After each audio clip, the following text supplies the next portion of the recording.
the chair and the rest of the council members for giving me an opportunity to come and share with us on this very critical topic of the family. I've divided my presentation into three parts. I hope that the time that is available will enable us to go through it. The first part, I will be looking at the significance of values and ethics, because we are talking about the family as the foundational entity in terms of building values and ethics within a society. So I'll be looking at the importance of that. And then I'll look at the second part as why values fail.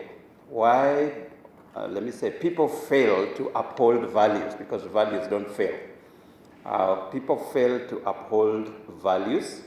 And then I'll bring in the third part, the role of the family in bringing up a sustainable foundation for values and ethics within our society. So those are my three areas of presentation. I pray that we will have an opportunity to interact over the same at the end of it. I start by what I call the tale of two former presidents. This caught my attention at the beginning of 2017. We had two presidents who left office about within 2 or 3 days of each other. Barack Obama completed his term in the US as president and was handing over to President Trump on the 20th of January. Former Gambia President Yahya Jammeh also vacated office just about 2 days earlier, but in very interesting scenarios. Former US President Barack Obama flew out of California in official helicopter after handing over leadership in a 2 months transition. There was a whole 2 months from November to January after the elections. And then there was a very smooth handing over of leadership. Former Gambia President Yahya Jammeh took off into exile around the same time in Equatorial Guinea after emptying the state coffers of more than $12 million and flying out luxury cars within a period of 2 weeks after the elections. Why the difference? Why would President Obama and President Trump have such a joyful and happy handover even after a very grueling campaign? And why would Jammeh take off into exile instead of staying within his own country after finishing his term as president? As I thought about this, I thought there's a confluence of culture, of values, and of ethics that seemed to be behind the way these two people operated at the end of their term. In political practice, the culture and values that seem to drive President Obama's handover of power was that there were systems that were in place, and so there was ease of transfer of power. But more than that, it was ingrained within the system of and culture of the nation that this is how things are done. And so there was no debate and discussion about it. So you don't hear of corrupt deals within Obama's leadership, no reported abuse of office during that time. Is it because he's a better person than the rest of us? We will look at that. On social values, however, you will see a great difference. During President Obama's leadership, he declared homosexuality a legal right. Now, I don't know where you stand on this, but where I stand, you know, as a bishop, you will know that for me that is a no-go zone. We are going to be talking about the family how homosexuals propagate family, he will tell me. He also approved abortion on demand during that time. All this in the pursuit of upholding America's Constitution. So you find almost a paradox. On the one hand, here is a system that ensures that politically everything is done very orderly in a very systematic way. But when it comes to social issues, you'll find that, again, it goes against the grain. Compare that with Jammeh. Jammeh hung on to power and had to be removed by West African Army.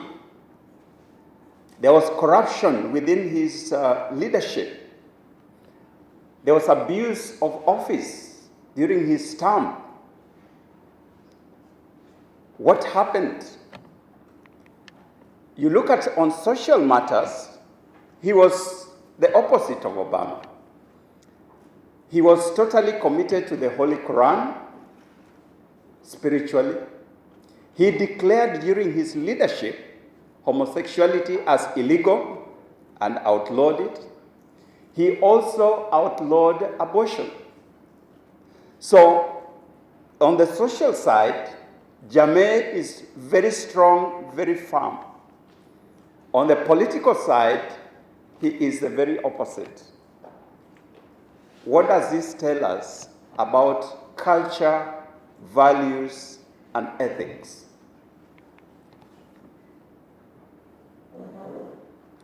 The falling of values in leadership. We have got to that place where, as Bass and Stedmer say, for many moral analysts, leadership is a many-headed hydra that alternately shows the faces of Saddam Hussein and Pol Pot, as well as those of Nelson Mandela and Mother Teresa. And you'll see so many people who are all called leaders.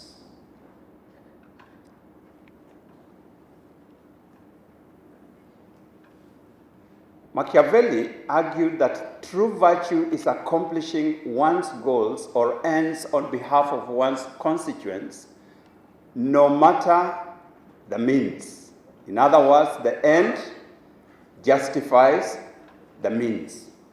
And you will find this in families, you will find this in the communities, you will find this in corporates, you'll find this at government level. So a culture is developed where the community, whether it is as a family, you'll find families where some of the things you consider to be totally, outrightly wrong are actually good things, celebrated. That's why you'll find that in Africa, to live leadership peacefully is almost like degrading yourself. You have to live with a fight. Then people know that you really valued the position that you held. If you just left quietly, then there must be a problem. And so African leaders have to hang on until you are removed like a tick. And this is not just at political level, in national leadership. It goes all the way sometimes even for us who work in the church. There are some leaders we have to literally remove from positions, teaching Sunday school or chairing a committee of the, You can see this person, we have exhausted their potential, but they still want to be there. Why? Because in our system, you have to be removed. You don't remove yourself. In fact, when you hear somebody has resigned, it is always associated with wrongdoing, isn't it? You don't just resign when things are okay. So people ask you, so what happened? Why did you resign? What they are not asking is, what did you do? Because that is not in our system. But Walker says it is not only the ends of the process that must be moral, but also the means. We live in a society where we celebrate people for the visible achievements without asking questions of how it was achieved. So if you come to my house and my children are going to some of the best schools, best universities, we are living in the best section of the city and big house and big cars and all those, all you will say, where is our sister who asked what is success? You know? Oh, there you are. That family is doing very well, very successful. But you will not ask, how did we get there? How are we able to get there? How can an ordinary civil servant be able to put up 100 million house when we know the kind of salaries that are given to these people? Are we together? But we will not ask those questions because our culture is not a questioning culture. Our culture is to celebrate the achievements, and this is passed on to the family members. The question is, are moral virtues legitimate antecedents to sustainable and ethical society? Is that something that we should actually consider? Let me look at values, culture, and ethics. What are values? Values are those long-lasting beliefs that represent standards that an individual, a family, or a community consider to be important for ethical living. Values are not temporary. Values are long-lasting. It's something that you hold consistently in every place. And when you do that consistently, then we call you a person of integrity. Are we together? Culture is the basic pattern of shared assumptions, values, and beliefs considered to be the correct way of thinking about the acting on problems and opportunities in all situations. How do values and culture interact? Values form culture. When a people have embraced certain values and consistently practice those values, it then becomes their culture. Are we together? Culture, on the other hand, influences values. So this is an interaction. In our Kenyan system, we have got to the place where our values can be described, our culture can be described as a matatu culture. The matatu industry has influenced our values and our culture. And so everybody, almost every one of us operates like a matatu, wherever we are. Not last Sunday, the other Sunday, I was driving, coming from home, and on Naivasha Road, there was an accident. And so the road was blocked as the police tried to clear that accident. And so there was a long snarl up of vehicles, as you'd imagine. So we were there for a while. Of course, we didn't know what had happened ahead until we got there. But in the matatu culture, you know that you don't stay in jams. Isn't it? No, you don't. You find the shortest route, you overlap, you overtake on the left or the right and everywhere.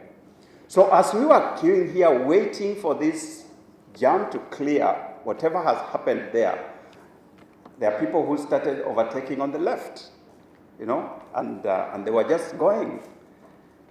The rest of us who are patient and who do not possibly subscribe to that value on culture and practice waited on the queue.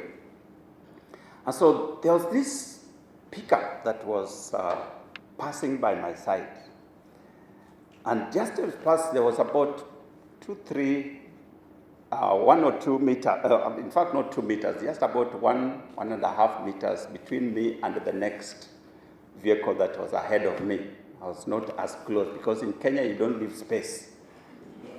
The maximum you leave is like a foot, because any space more than that, somebody wants to enter there. So this person got in, tried to get in there, right in front of me.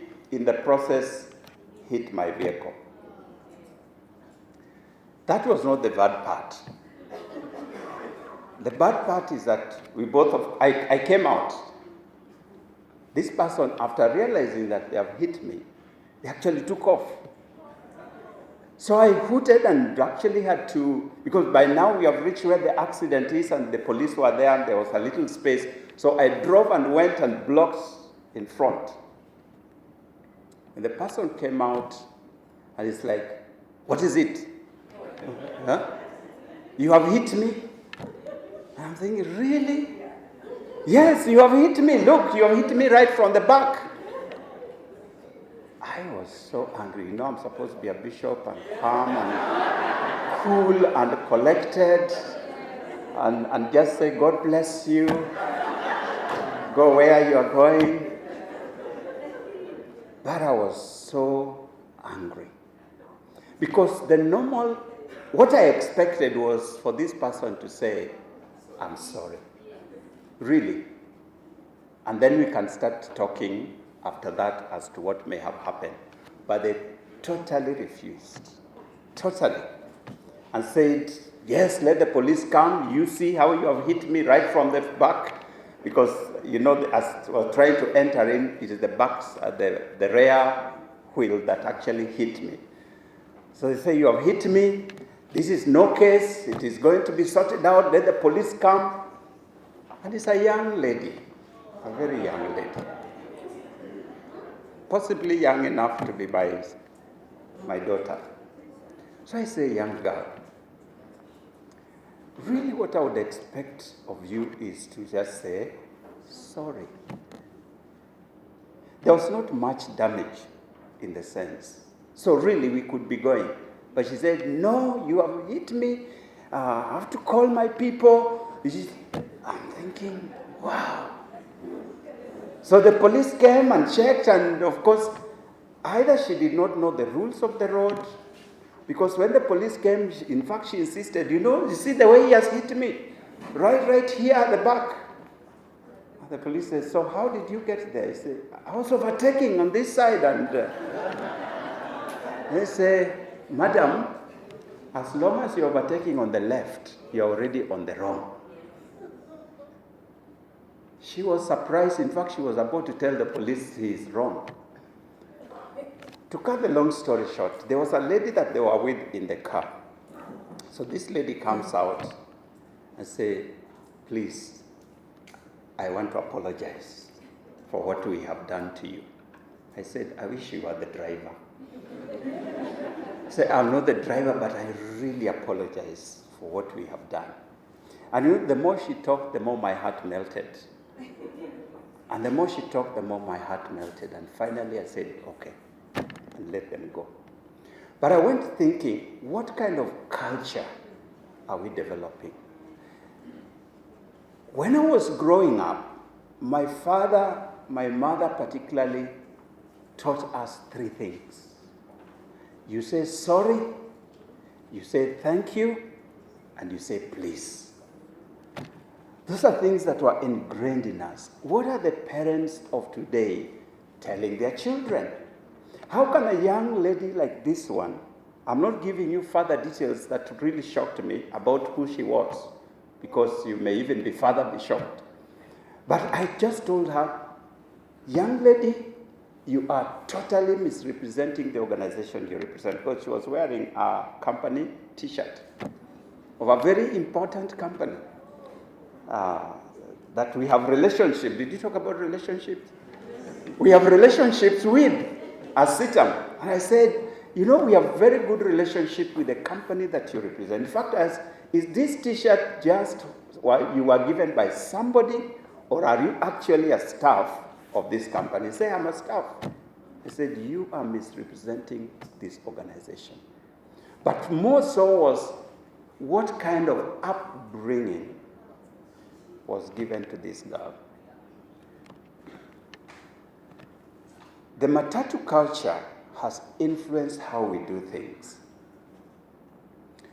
So the challenge we are facing is that our natural human tendency is to push the threshold of accepted standards for personal gain. As a pastor, I hear constantly young people and even older people keeping on asking, how far can I go? Do you hear those kinds of things? Yes? Is this okay? So we always want to live at the edge, get the best of both worlds. And that is the culture that we are finding ourselves in. The consequence is that we tend to fall victims of diverse ethical standards, including dual morality, compromise of integrity, use and abuse of the law. What is dual morality? Dual morality occurs when there is an ethical dichotomy between conviction and behavior. What I believe is that we drink water. What I practice is that a little for the stomach is good. Isn't it? So you find this dichotomy that many of us in. If we take a survey across this room and ask, how many of you believe that corruption is wrong? How many of you believe corruption is wrong? I would doubt that anybody's hand would be down. What is the practice? Is that the people who are sitting here are involved in corruption. I don't have to do a survey, because when we are told that Kenya is number 150-something in corruption index, that includes you and I, isn't it? Because that corruption is not being done by Indians who are coming to Kenya to do corruption. It is us. Are we together? So the people who are sitting here, in real practice, are actually corrupt. But we all castigate corruption as a bad thing. That is what you call dual morality. What you believe and what you practice are totally different. The challenges of dual morality is that it idolizes success. So when you come into the family context, we are pushing our children towards this thing called success. And that success is in through any way. When Dr. Matiang'i was Minister for Education, CS for Education, he came to us as leaders of universities, called the chancellors, the vice chancellors, and chair of councils into a meeting after university audit. And the things he told us were amazing. Is it amazing or disturbing? Because amazing should be good. Yeah. Totally disturbing. One of the examples he told, not examples, but he was telling us some of the things that were happening. In one of the universities, and by the way, it was a closed meeting like this, of vice chancellor, chancellors, and chair of councils. And he said, there was no media, so it was not reported. I want to talk to you heart to heart, he said. And each university was given their audit report. But he said, some I have to mention. And he was calling them by name. So he would say, University so-and-so, rise up. And the three of them would stand. The chancellor, the vice chancellor, and the council chair. And he said, this is what you are doing. According to our audit. That's why he said there would be no media. So he called this university and said, last year you have graduated 30 people with Bachelor of Medicine who had not stepped into a classroom. All they did was pay 300,000 each. Bachelor of Medicine. 30 people who had not stepped into class. Not that they stepped and failed their exams, but they did not step into class. And these people were standing. He calling them by name, and he went on and named several ones. You know, I was sitting there as the chancellor of a university and waiting. I'm thinking, my goodness, this is getting serious. And that was his Pan-Africa Christian University. So what are they going to say about us? To my pleasant surprise, he went on and on. When he finished and was closing, he finished and they were sitting down, he said, I think it is not good to just say bad things. We should also mention some people who are doing good.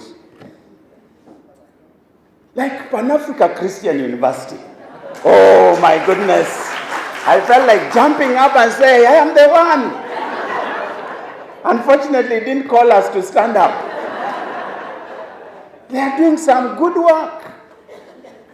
I thought we are a small university. We didn't think we would be anywhere in the league. And he named 3 other universities, Strathmore University and another one. We have idolized success to the extent we don't care how our children get degrees. We don't care how our children get A's. Parents, he actually said in the KCSE exams, schools were actually going to buy the A's. How many do you want? And they are given. And who was paying for it? The parents. The parents. You and I. Character is critical for a balanced lifestyle because character is a cornerstone of a life of integrity. Character, Bill Hybels says, is what we do when no one is looking. It is not the beautiful clothes we put on. It is not the great speeches we make. It is not what we look like. Character is not the same as reputation. I can have a reputation of being a great man. What people think of us. Character is not the same as success, our achievements. Character is not what we have done. Character is who we are. More people have failed in life and in leadership due to deficiency in character than to insufficiency of skills. Great men and women have failed. Some of you may know Dominic Strauss-Kahn, head of the International Monetary Fund, former head of. Why is he former?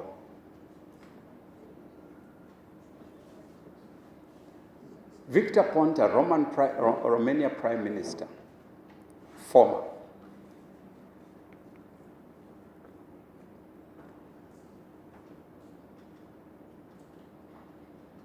Dominic, in 2011, was indicted for sexual offenses. Nothing to do with the work he's doing. But he became former head of IMF because of moral character failure. Taken to court.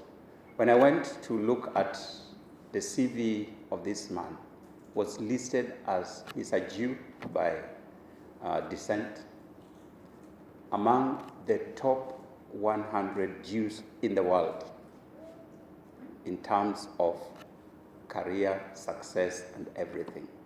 Highly successful. Came down because of a moral failure. Why do people fail in upholding values? That's the second part. The challenge of what we will call life world and systems world. Jürgen Habermas is a German who has done a study on this, and he came up with this life world versus systems world.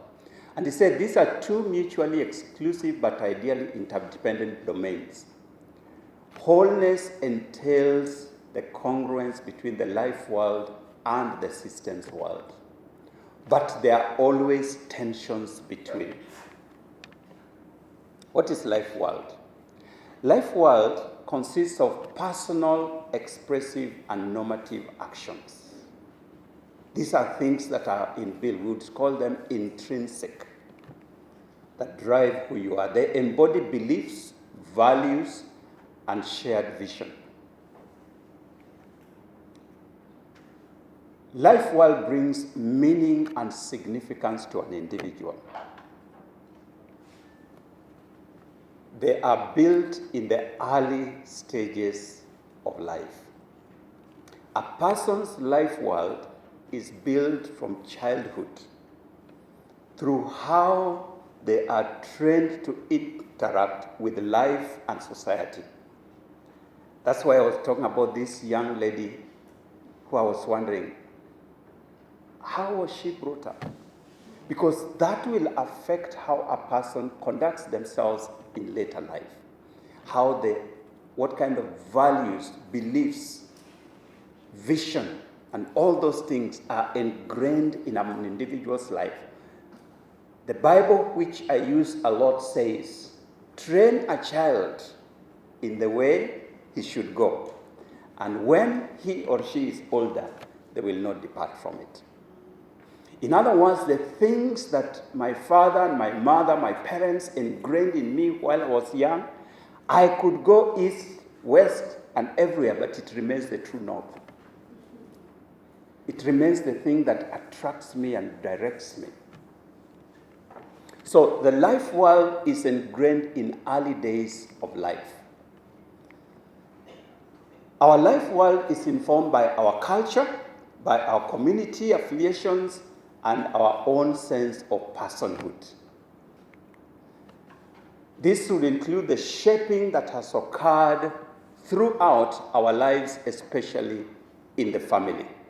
So you will look at a person, how they conduct themselves in every environment, and you can easily tell what their life world is all about.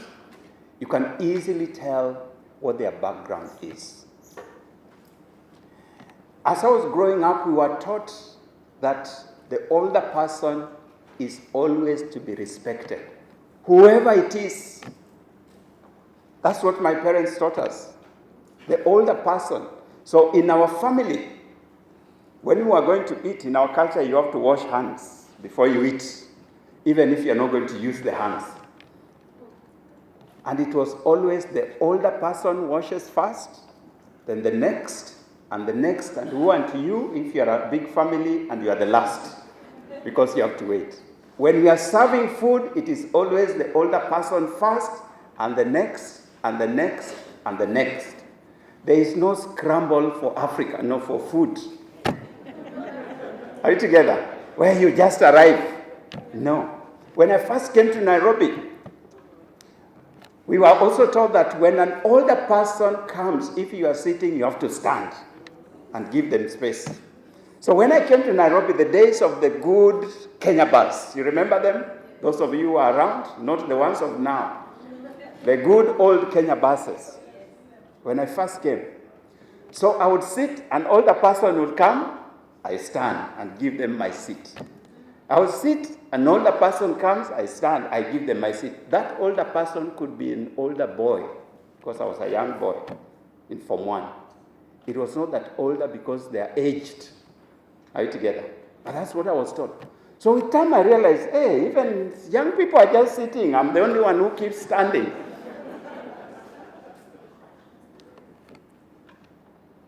I find that parents are sitting with their babies in church. In church, no, not in society. And they have put their baby on a seat, and some people are standing, and they will not blink an eye. What are you training that child?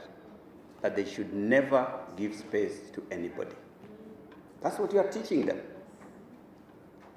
They will never stand for anybody.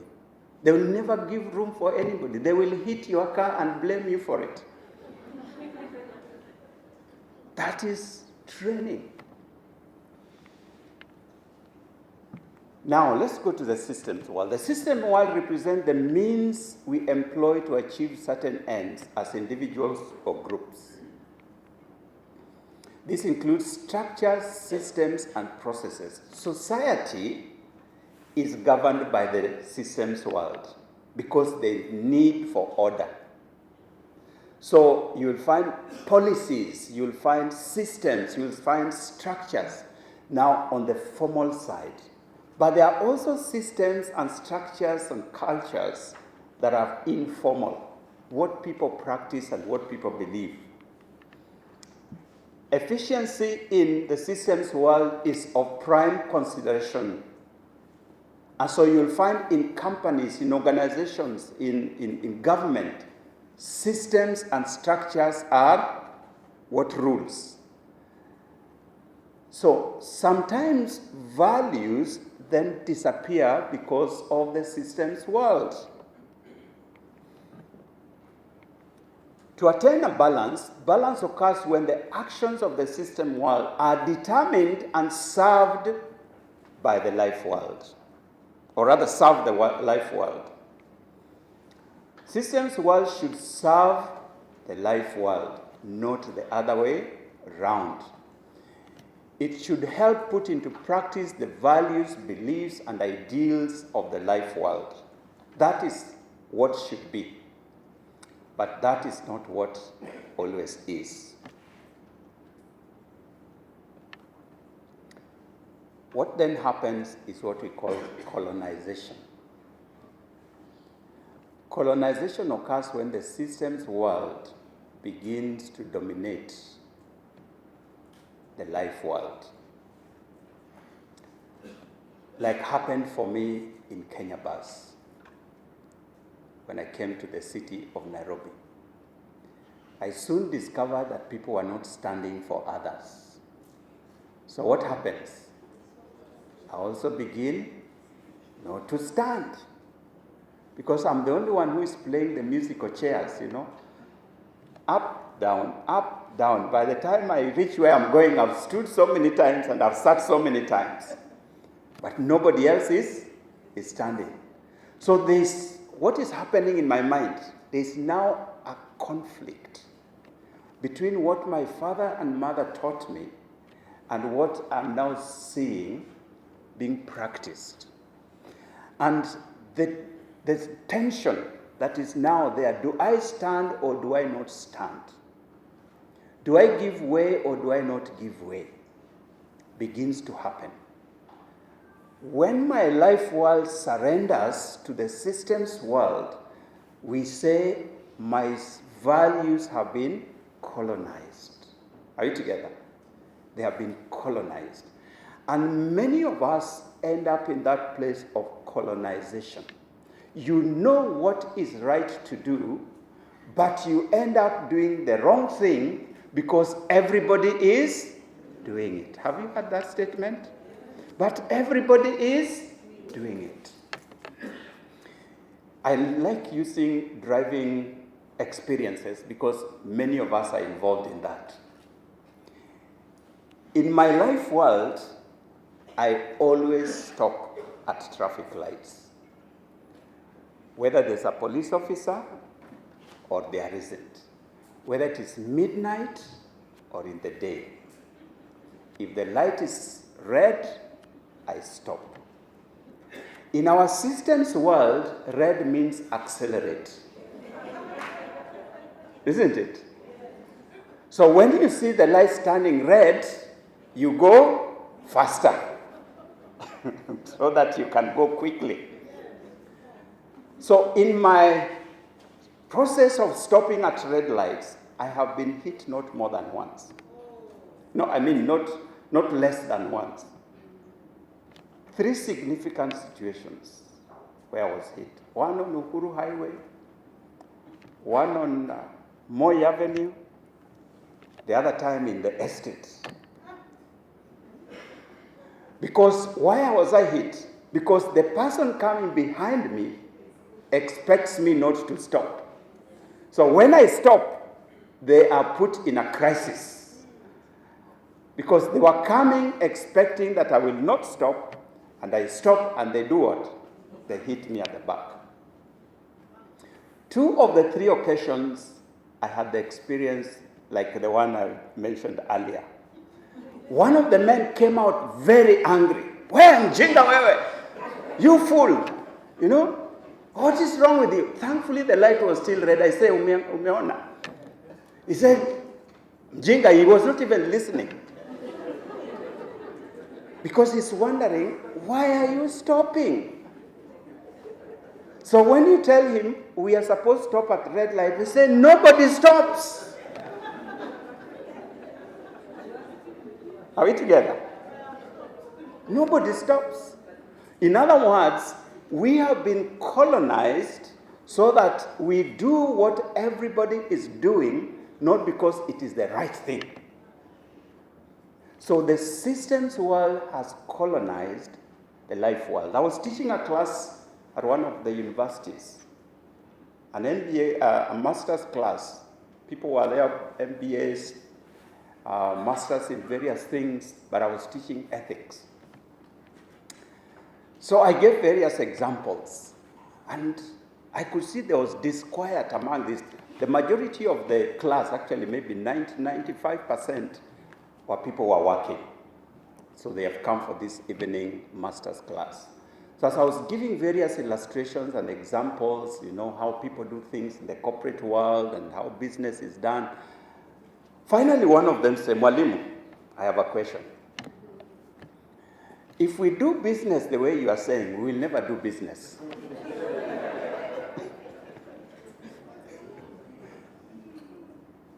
We will never do business. I was speaking to the Institute of Engineers at their dinner, I think it was last year, sharing on the same. They invited me to speak on the same values and ethics. And I give illustrations and things, you know, what engineers do. Again, a hand shot up and say, Bishop,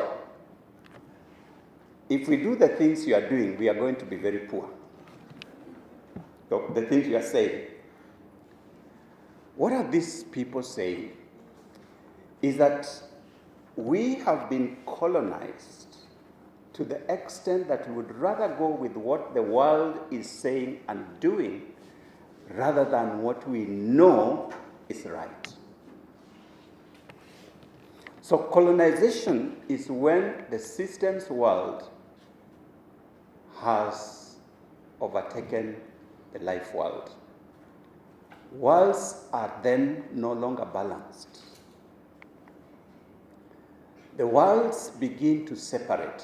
We end up with what we call the dichotomy, dual morality. So your life world is on one side and your systems world is on another side. So when we look at you, we assume you are a great person. When we see the things you are doing, we get very shocked. This then comes down into where we find the system worlds now dominating and imposing itself on our life world with ethical implications. The life world does not disappear. That's why we all know that it is wrong to be corrupt. No one, even thieves, know that integrity is important. In fact, they kill one another if one has turned out to be untrustworthy. If we had agreed that after we steal, this is how we are going to share, and then the other person disappeared with the whole loot, that person has lacked integrity. Isn't it? So we will go and punish him for taking our whole loot or keeping part of it.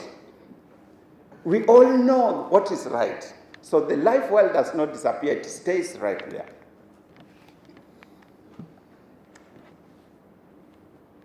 What happens when our life worlds are colonized?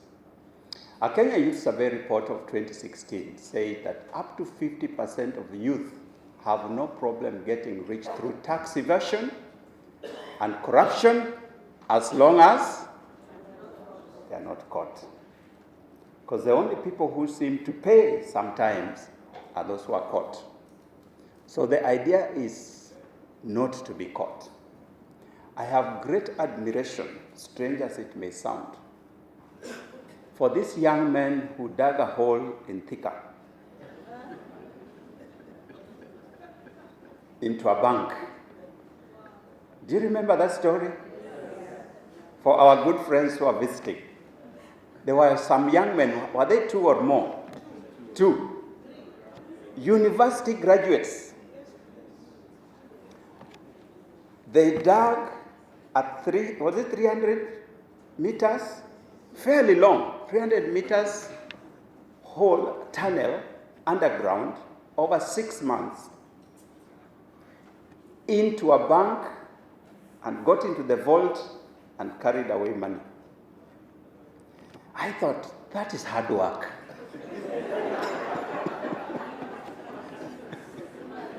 At least they were willing to do the work. They were employed for 6 months. And if you read how they were even carrying away the soil that they were digging, in bags, in pickups, so that nobody knew what they were carrying away. To dig that distance, I thought, this young man had such good brains. Because once you're underground, it's like being in the sea.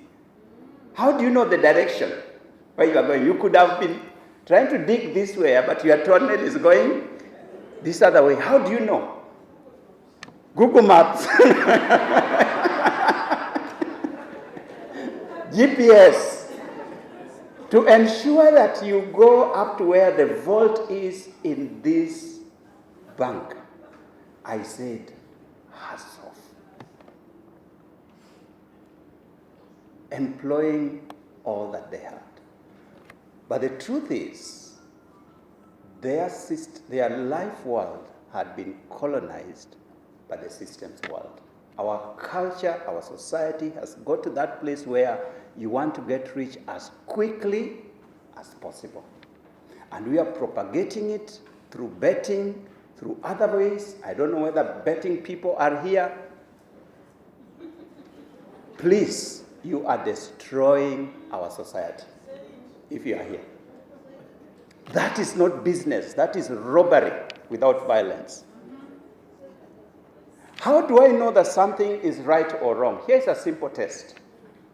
Here's a simple test if you want to know whether what you are doing is right or wrong. Ask yourself, if everybody did what I'm doing in the same way I'm doing, would society be better?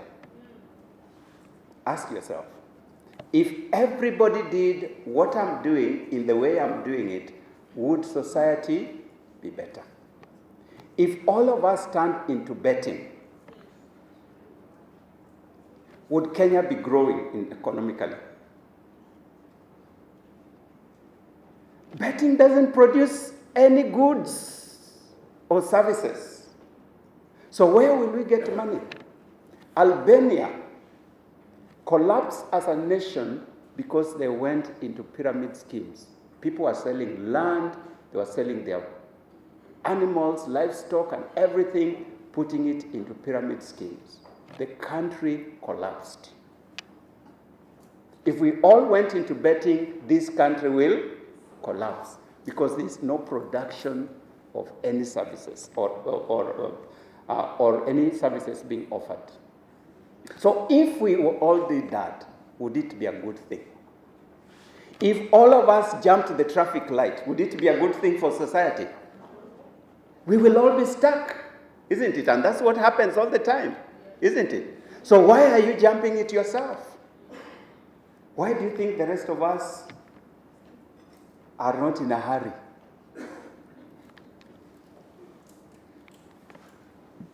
What is the role of the family, as I close,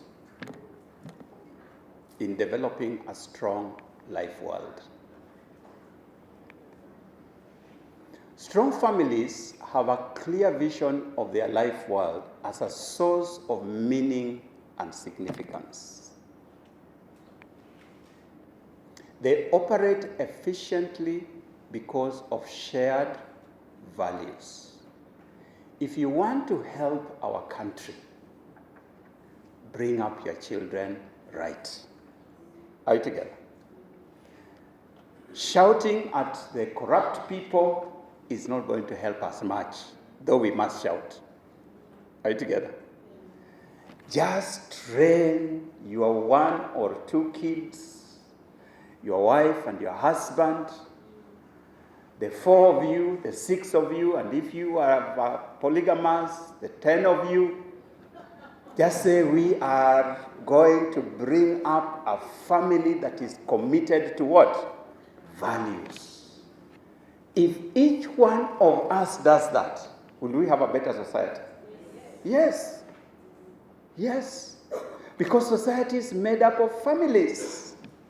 So if I commit myself with my wife and our 2 children, that we are going to live according to values, and that's what I tell my children all the time,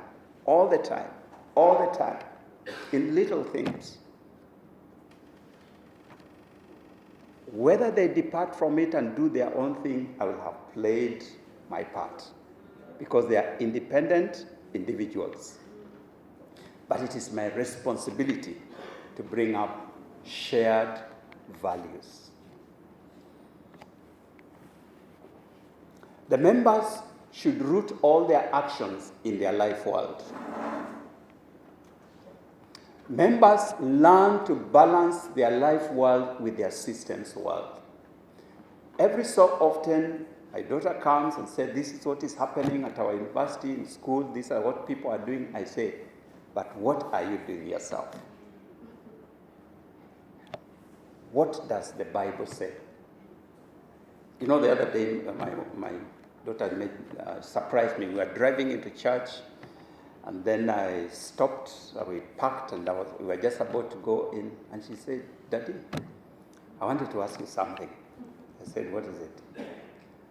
Is it wrong to put on tattoos? And I'm like, where did this one come from? So I simply said, as a Christian, I asked her, what does the Bible say? So she was shocked. She said, does the Bible talk about tattoos? I said, yes. Where? So I opened for her. I gave her to read. And I could see her eyes. Yes, like, it actually says tattoos. And this is what it says. But how comes other people are doing it? I said, you are not other people. You follow God yourself. So this is what the Bible says. What are you going to do? So we got off the car and we went.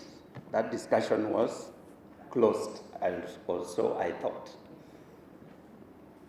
About 3-4 days later, she comes to me and asks me another question, says,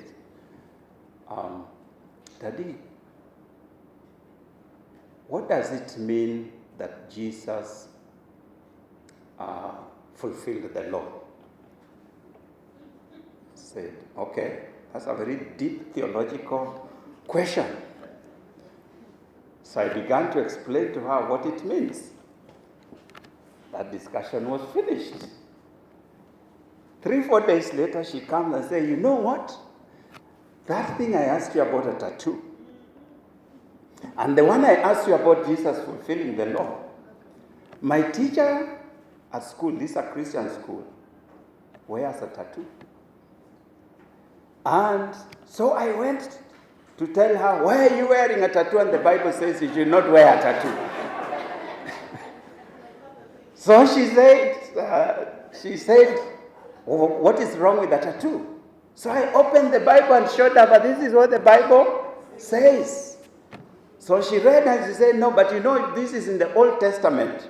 Jesus fulfilled the law. So now we are not living under the law. So that's why she came with the second question. So when I gave her now, she went and told her this is what it means that Jesus fulfilled the law. It doesn't mean he came to abolish it. And that teacher was at a loss how to deal with her tattoo because tattoos are not removable, many of them. But now she had been confronted. How are you bringing up your children? You are under the systems world or under a life world? They keep the systems world from colonizing their life world. When you are a strong family that wants to build a stable society, you must ensure that your systems world does not colonize your life world. And constantly and consistently remind your children, remind your spouses, remind yourself, this is what the world is saying, this is what the world is doing, but for us, this is how we are going to live.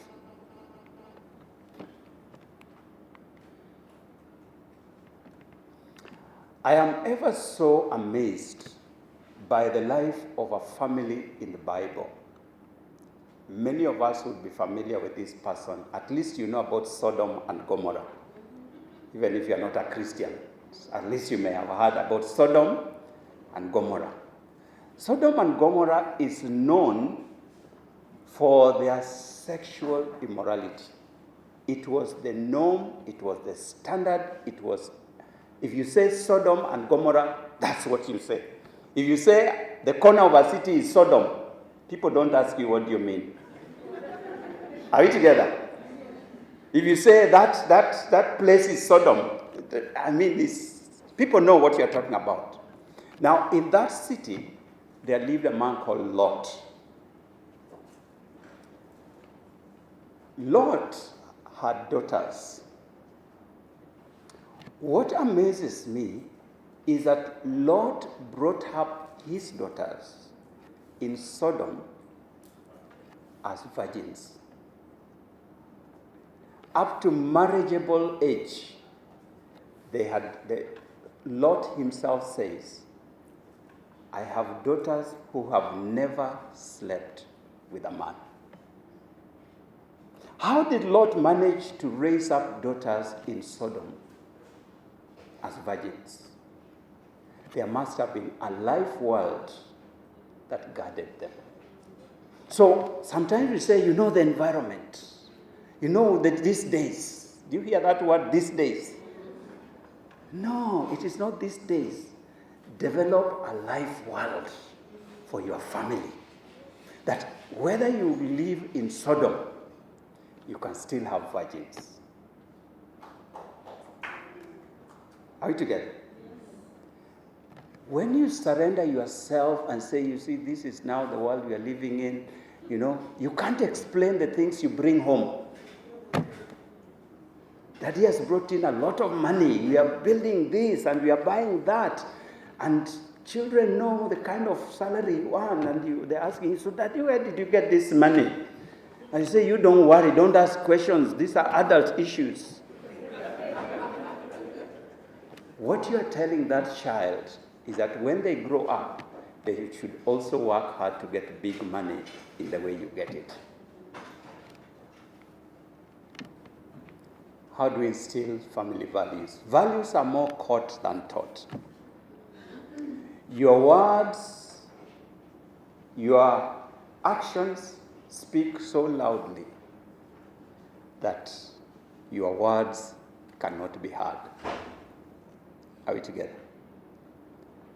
Children particularly have this awkward tendency of doing what we do rather than what we say. Have you discovered that it is only my children? They have this awkward tendency of doing what you do rather than what you say.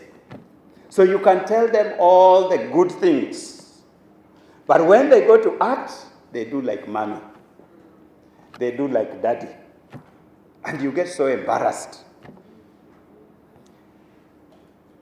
One of the things we've taught our children is never to litter. So if you are traveling in the car, we never throw anything out of the window. no matter even if it's a sweet wrapper, you don't throw anything out of the car window. We keep it until we find the next dustbin or we carry it back home. That's our practice from their childhood. So there was this day, I was eating plums in the car. You know plums, it has that seed in the middle. So after I bit the first one and ate, I rolled down my window and threw out the seed. Oh, there was a chorus from the back, "Daddy, Daddy!" So I'm like, I almost caused an accident. I'm wondering what has happened. You have thrown something out of the window. I suddenly came to my senses. Say, but that is just a seed. It is biodegradable. Now I begin explaining, why just a seed. It will not litter the environment. But I realized that if I am going to be a good trainer and role model, I must stick to what I say. That is where parenting becomes difficult. Values are caught, not taught. Parents, therefore, must teach the meaning and significance of values. Teach through the word, by word, telling them, like I tell my children, we don't litter, we don't throw things through the window. That is teaching. But more than teaching, demonstrate. Demonstrate. Don't throw something out of the window yourself. Are you together? You tell your children, we don't overlap when we are driving. Don't go ahead and overlap. You confuse them. Are we together? Parents must reinforce the application of values. There was a murmuring when I talked of overlapping. Let me tell you, if you are overlapping when you are driving, you have driven for a long time. You have experience of how to overlap successfully. When your child starts driving, he'll drive like you, with a little experience of how to overlap successfully. The next thing you may find them in the mortuary. That's the truth. Yeah. Because they see daddy doing these things, these gymnastics on the road, and they also want to do what? Do the same gymnastics. But they have no experience because you have been driving a long time, you know how to do those gymnastics. You may find, I pray, God forbid I should add that. God forbid. Parents must reinforce the application of values. Reinforce. What does reinforce mean? When you see a good thing done, tell them, that was good. I liked the way you talked to so-and-so. I liked the way you greeted so with your two hands. I like the way you talked to so-and-so. I like the way you said this, That is reinforcing the good things. But you also must enforce. Enforce to say, you say, no, that's not how we talk. No, that's not how we do things. Are we together? So you enforce. You don't let it slip by. What I've discovered, this is both for family and even in the workplace. When I get a new staff member, especially those who are going to work with me directly, I sit down with them and I tell them how I do things, how I work, and how I expect them to work with me. So I say, this is how I work, these are the things I like, these are the things I don't like, these are the things we don't do, these are the things we do, etc. Apart from job description, just practical work. That is what we call teaching. Are you together? Then we do reinforcement. When the person now comes and they have done things contrary to what we expect, then I have to sit with them and say, remember, I told you, we don't do things like this. Let's not do it again. This is not castigating. This is simply reinforcing. Are we together? What I've realized is that when you reinforce things early, people begin to develop the culture, the practice. If you let things slip by, even very small ones, like in the good days of secretaries, I never let a spelling mistake go by. Because if you let that go by, it develops into a culture. So I develop a culture where the secretary knows she cannot bring for me a letter to sign if it has spelling mistakes, typos, and all those things. Those are the things she should be doing in her office. Because I am paid so much money, not like you, but compared to her. Are you together? Compared to her, I am paid so much money. If I spend that money correcting typos, we are robbing the organization, isn't it? Because every minute of my time is very costly, isn't it? Because I'm paid so much per minute. So if I spend that minute correcting typos, that typo has been corrected at a very costly price. So she should be correcting that in her office at a lower cost. Doesn't it make business sense? It does. Are you together? Because it's a lower cost of correcting a typo. So those things are set at the beginning. Same with children. Reinforce, then enforce. But more than that, prioritize family values as foundational to securing our life world.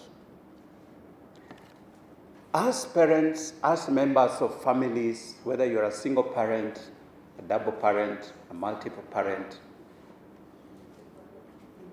polygamous parent, I know that is a very current matter. Whatever your family that you want to grow, let values be at the center. I've never forget an incident when I was in primary school. I must have been in class 2 or 3, very young. We grew up in a shop. My father was a shopkeeper. And in school, at break time, people would be buying bananas, others have carried sweets, and things like that. But in my family, we were very strict about those issues. So I never used to have these things. So one time, as I was going around the house, I saw a lonely 10-cent coin. And I wondered what is this 10 cent is doing. Those days, 10 cents could buy 5 bananas. So it tells you how old I am. 10 cents could buy 5 bananas. So I saw this 10 cents, I thought, wow, 5 bananas for my friends. So I took it, put it in my pocket, and was eagerly waiting for the next day to go to school and also be like the others. Within a few minutes, my mother came around and said, David, have you seen, I've lost some money. Have you seen any money around? Of course, I had not seen. Who sees money? So I said, I had not seen. Called my sister, have you seen? No one had seen. And no one had seen. Then the worst happened. Let me check your pockets. And I'm like, why?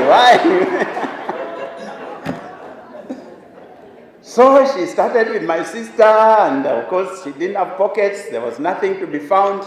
Came to me, and behold, the 10 cent was lodged in my pocket. I don't know how. How did this get? I had no idea of how that coin got into my pocket. But she was not about to leave me. So she went, got a stick, and my mother was not systematic. She had no systems worked. Beat me everywhere. No, whatever could be beaten was beaten. And of course, I was screaming at the top of my voice. And my father, who was in the shop, heard the commotion and came. And normally, I knew my rescue has come, because usually my mother was more quick in beating than my father. So whenever he would come, he'd find out what happened, and he would find that whatever happened, if he thinks it is a small thing, he'd say, okay, you've punished him enough, leave him. So I thought that's what he was going to say. So I was eagerly waiting for the Savior's arrival. When he came, he asked, so what happened? He said, this is what happened. When my father heard, he said, what? Oh, he joined in. And the two of them beat life out of me. When I was through with that experience, I realized whatever it is I had done must be very serious. For my father not to rescue me and join in this thing, it must be very serious. I can tell you, brothers and sisters, since that time, I have not stolen. I can tell you, I have found many lonely things.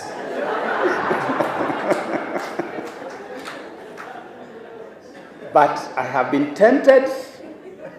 But I can tell you, even before I became a pastor, I have not stolen. I remember what happened to me that day, and I know that life is not lived like that. Enforcement of values, instilling of values. Let me close with two video clips that I want to show us. President Barack Obama made this statement: all our successes shine a little less brightly if we fail at family. All our successes shine a little less brightly if we fail at family. Let's watch.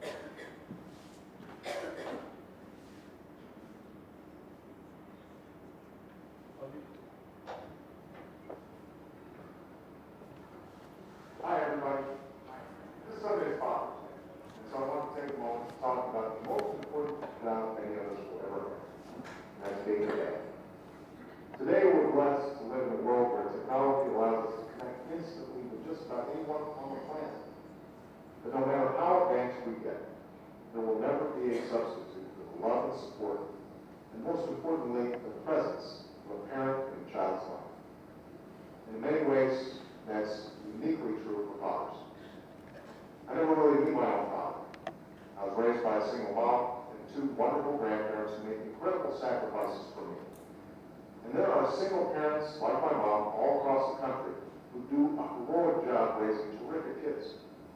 And I still wish I had a dad who was not only around but involved. Another role model to teach me what my mom did her best to instill.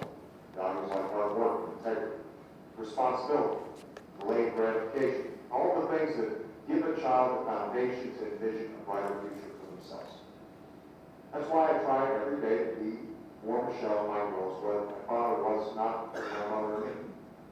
And I've met plenty of other people, dads and uncles, and men without a family connection, who are trying to break the cycle and give more of our young people a strong male role model. Being a good parent, whether you're gay or straight, a foster parent or a grandparent, isn't easy. It demands your constant attention, frequent sacrifice, and of course a healthy dose of patience. And nobody's perfect. To this day, I'm still trying to figure out how to be a better husband to my wife and a better father to my kids. And I want to do what I can as president to encourage strong marriage and strong families. We should reform our child support laws to get more men working and engaged with their children. And my administration will continue to work with the faith and other community organizations, as well as businesses, on a campaign to encourage strong parenting and fatherhood. Because if there's one thing I've learned along the way, it's that all of our personal successes shine a little less brightly if we fail at family. That's what matters most. When I look back on my life, I won't be thinking about any particular legislation I passed or policy I promoted. I'll be thinking about Michelle and the journey we've been on together. I'll be thinking about Sasha's dance recitals and Malia's tennis matches, about the conversations we've had and the quiet moments we've shared.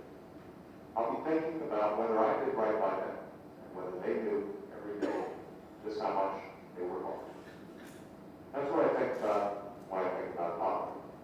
If we can do our best to be a source of comfort and encouragement to our kids, if we can show them unconditional love and help them grow into the people they were meant to be, then we will have succeeded. So happy Father's Day to all the dads out there, and have a great weekend.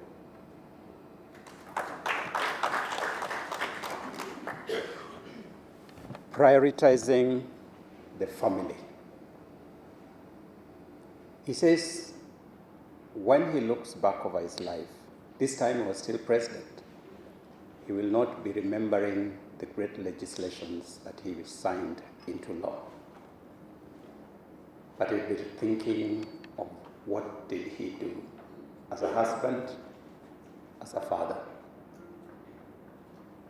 When all is said and done, Cosma told us it's all about relationships. I speak to you as I speak to myself. How much time are we giving to building a family that will make a difference in society? You may be called a CS. That's a great thing. But your children, your wife, your husband does not care about being a CS. What they care about are you helping them to become the best family that they can be. Whose responsibility is it? Let me show you another video clip.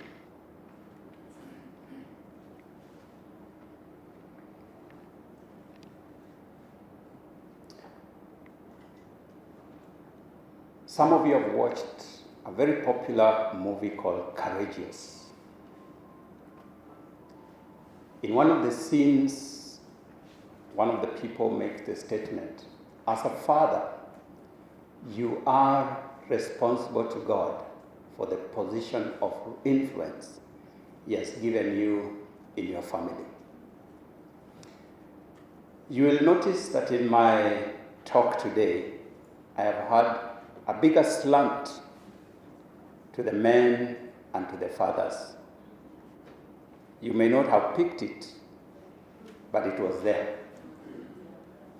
Because we are in a place where women are doing their best and are really trying. I know my wife does a lot for our family. But we as men, we have thought that all our responsibility is to bring money home. And we play a sometimes very insignificant role in building the family. As a father, as a brother, as an uncle, you are responsible to God for the position of influence He has given you in your family. Let's watch this and we close.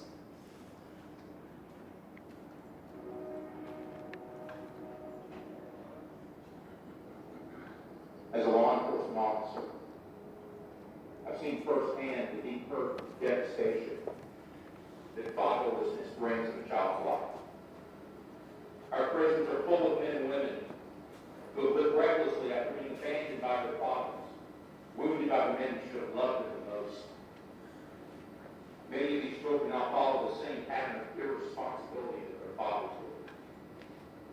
While so many mothers have sacrificed to help their children survive, they were never intended to carry the weight alone. We thank God for it. But research is proving that a child also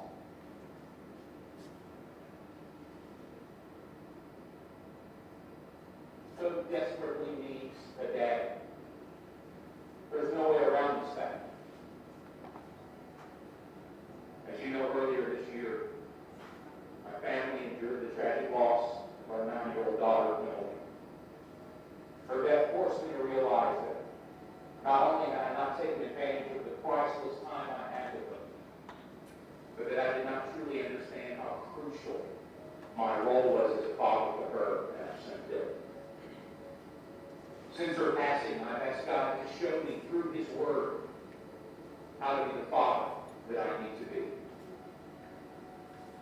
I now believe that God desires for every father to courageously step up and do whatever it takes to be involved in the lives of his children. But more than just being there, providing for them, He's to walk with them through their young lives and be a visual representation of the character of God, their Father in heaven. The father should love his children and seek to win their hearts. He should protect them, discipline them, and teach them about God.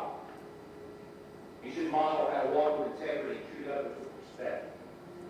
He should call out his children to become responsible men and women who live their lives for what matters in eternity. Some men will hear this and mock it or ignore it. But I tell you that as a father, you are accountable to God for the position of influence He has given you. You can't fall asleep at the wheel, only to wake up one day and realize that your job or your hobbies have no eternal value, but the souls of your children do. Some men will hear this and agree with it, but have no resolve to live it out. Instead, they will live for themselves and waste the opportunity to leave a godly legacy for the next generation. But there are some men who, regardless of the mistakes we've made in the past, regardless of what our fathers did not do for us, will give the strength of our arms and the rest of our days to loving God with all that we are, and to teach our children to do the same. And whenever possible, to love and mentor others who have no father in their lives, but who desperately need help and direction. We are inviting any man whose heart is willing and courageous to join us in this resolution. In my hope, the decision has already been made. You don't have to ask who will guide my family, because by God's grace, I will. You don't have to ask who will teach my son to follow Christ, because I will. Who will accept the responsibility of providing and protecting my family? I will. Who will ask God to break the chain of destructive patterns in my family's history?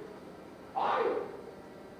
Who will pray for and bless my children to boldly pursue whatever God calls them to do? I am their father. I will. I accept this responsibility, and it is my privilege to embrace it. I want the favor of God and His blessing on my home. Any good man does. So where are you, men of courage? Where are you, fathers who fear the Lord? It's time to rise up and answer the call that God has given to you, and to say, I will. I will. I will.